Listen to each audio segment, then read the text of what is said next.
There are stories that people whisper, but never dare to tell. Stories that vanish before they reach the surface. But here, at the Chilling Pulse, we bring them to light. Welcome to the Chilling Pulse. Tonight we uncover 3 terrifying stories you won't find anywhere else. A woman in the cornfield, a ghostly figure in the farmlands of Iowa, watching, waiting, and whispering your name before she disappears. The Vanishing Tourists of Yosemite. People enter the forest trails, but some never return.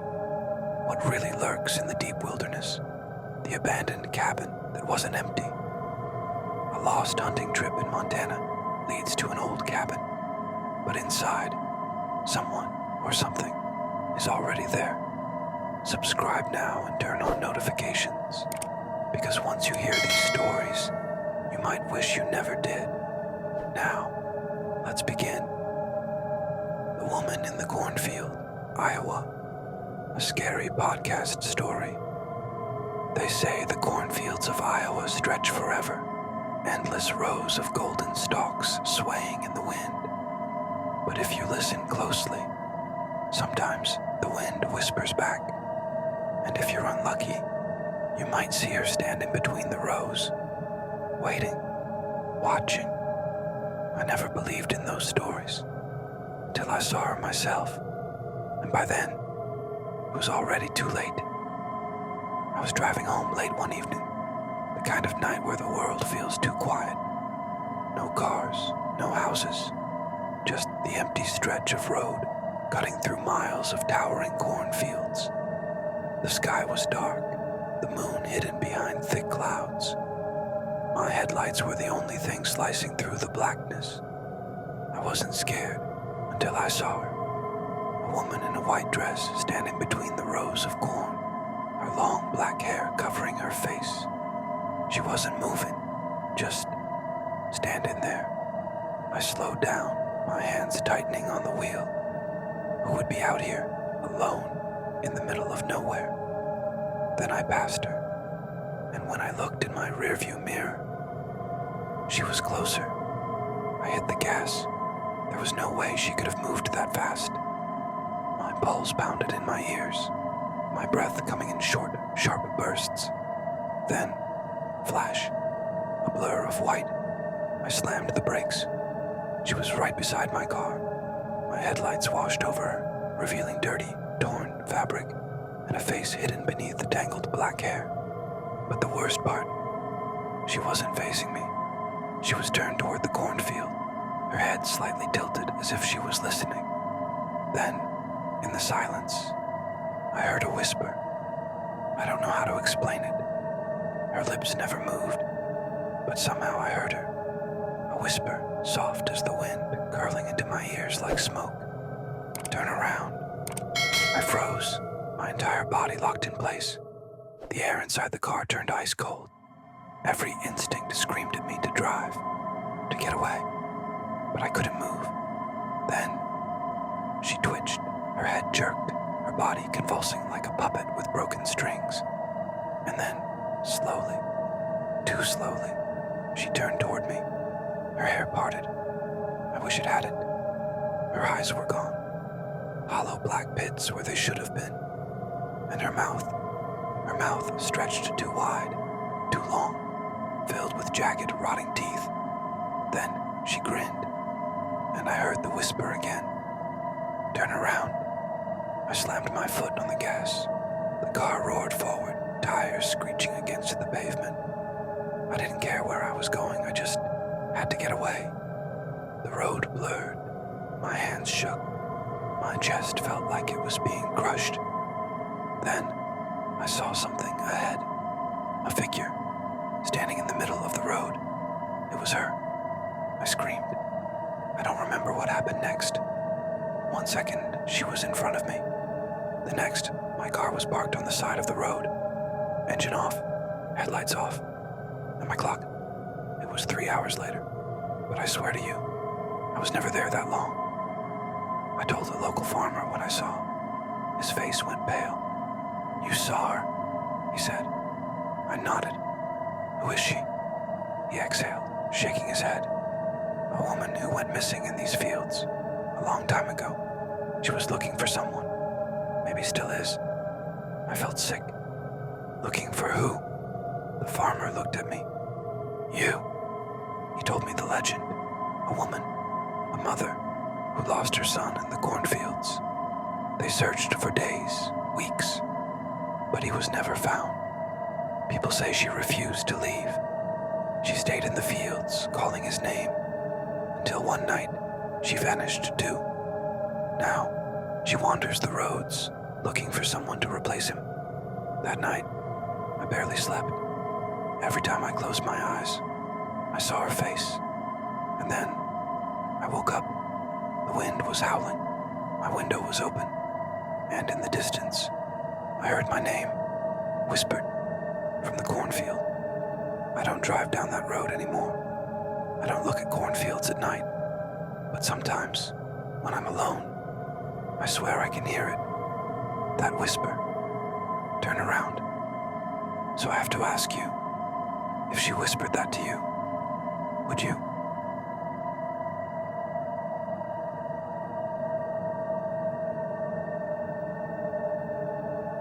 The Vanishing Tourists of Yosemite National Park. A scary podcast story. People go missing in Yosemite all the time. Most are found, some never are. But a few disappear so completely, it's as if they were erased from existence. I didn't believe the stories until I became part of one, and I barely made it back. It started as a simple hiking trip, just me and two friends, Mike and Lisa, exploring Yosemite's beauty. We picked a lesser-known trail, the kind not on every tourist map. Lisa found it online, some deep forum discussing hidden trails of Yosemite. The comments were weird. Some people warned not to go. Others said, if you went too far, you'd never come back.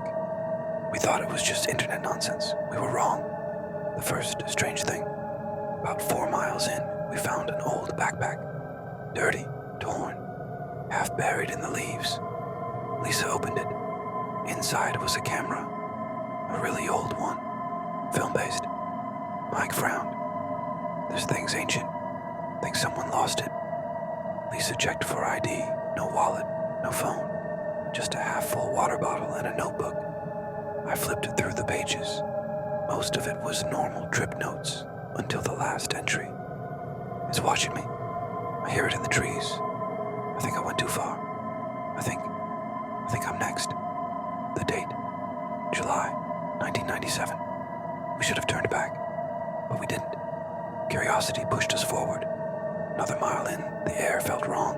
Too still. No birds, no wind, just silence. Then Lisa grabbed my arm. Did you see that? She whispered. Mike and I turned. There, just beyond the trees, a figure, standing, motionless. It was too tall, too thin, and it didn't move. Then, just like that, it was gone. We picked up the pace. The trail started changing. The trees looked twisted. The path, which was clear before, was now narrowing, almost closing in. Mike pulled out his phone. No signal. That's when Lisa gasped. The trail was gone. Not overgrown, not blocked, just gone. Like it had never existed. Panic set in. Lisa pulled out her map, but the lines didn't match. Then we heard it. Snap. Crack. Something big moving in the trees. Not an animal. It was too careful, too calculated. Mike spun around. Who's there? No answer. Then I felt it. A breath on my neck. I yanked out my flashlight, swung it around. Nothing. Lisa, shaking, clutched the old camera. Maybe there's something on the film, she muttered, fumbling to snap a photo. Click. The flash went off. For a split second, a figure appeared, right behind Mike. Too tall, hollow black eyes, a twisted grin. Then, darkness. Mike screamed, and the forest came alive. The trees shook, the ground rumbled. Something was coming. Lisa grabbed my arm. Run. We tore through the branches whipping our faces. I looked back. Mike was gone. 1 second, he was there. The next, vanished. No sound, no struggle, just gone. We ran until our legs gave out, until the forest felt normal again. The moment we stopped, Lisa clutched her stomach. Her shirt was torn, scratched, like something had tried to grab her. Then she pulled out the camera. Shaking, she rewound the film. "I need to see," she whispered. Click.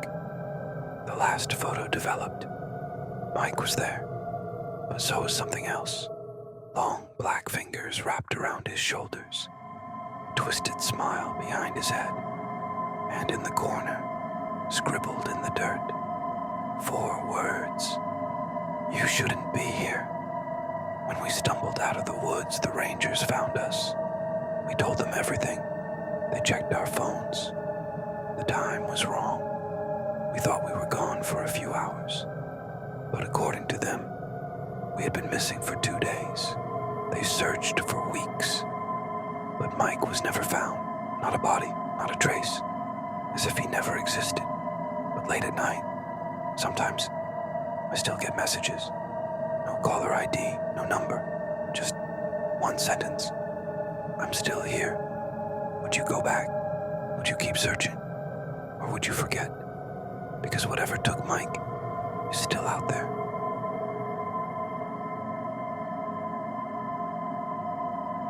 The Abandoned Cabin That Wasn't Empty, Montana. A scary podcast story. Some places are meant to be left alone. I wish I had known that before stepping inside, because when I did, I realized something. That cabin, it wasn't abandoned. Not really. It started as a simple trip. Me, my brother James, and our friend Connor. We were hunting in the backwoods of Montana, miles from civilization. The first mistake. We took a wrong turn. The trail disappeared. Our GPS lost a signal. And then, we saw it. A cabin. Old, wooden, half-rotten, and standing right in the middle of nowhere. "Should we check it out?" James asked. Connor hesitated. What if someone lives here? But the place looked dead. Windows shattered, vines creeping up the sides. I knocked. Silence. I pushed the door. It swung open, and the smell hit us. Rot. Decay. Something foul. We should have left, but we didn't. Inside, the air was thick. Dust covered the floor, but there were footprints, fresh ones, leading deeper inside. Connor whispered, "I don't think we're alone." Then we saw it. On the kitchen table, a plate of food, still warm. We froze. No one lived here, right? Then, scratch, scratch, scratch. A sound from the back room. Slow, deliberate. Something dragging against wood. James whispered, "We need to go. Now." But I stepped closer. I had to see. The sound came from a closed door. I reached for the handle. It was ice cold. I turned it. It wouldn't budge. Then the scratching stopped. Silence. Then, bang! Something slammed against the door. We ran. We sprinted for the door. But the moment we reached it, the knob wouldn't turn. "It's locked!" James shouted. We had left it wide open. Now it was shut tight. Then, footsteps. Heavy, slow, coming from the back room. Connor grabbed a chair, smashed the window. James climbed out first. I followed. Connor was last. But as he pulled himself through, he froze. His face turned white. I turned back. And there, in the window, a face, pale, sunken eyes, mouth stitched shut, watching us. We ran until we collapsed. Gasping for breath, we checked our phones. Still no signal. Connor whispered, What was that thing?" None of us had an answer. Then James pointed, a wooden sign, half buried in the dirt. We wiped the dirt away. Carved into the wood were the words, "Keep out. It still lives here." The sun was setting. We needed to get back. But as we walked, I had this feeling, like we were being watched. Then, somewhere deep in the trees, That sound. Scratch, scratch, scratch. Coming closer. We didn't stop, didn't turn back. We just kept walking. We made it out. Somehow we found the road. But that night, as I lay in bed, I woke up to a sound. Scratch, scratch, scratch. Not outside, not in the woods. Inside, right outside my bedroom door. Would you open it? Would you look? Or would you pretend you never heard it at all? Because some things are never really abandoned.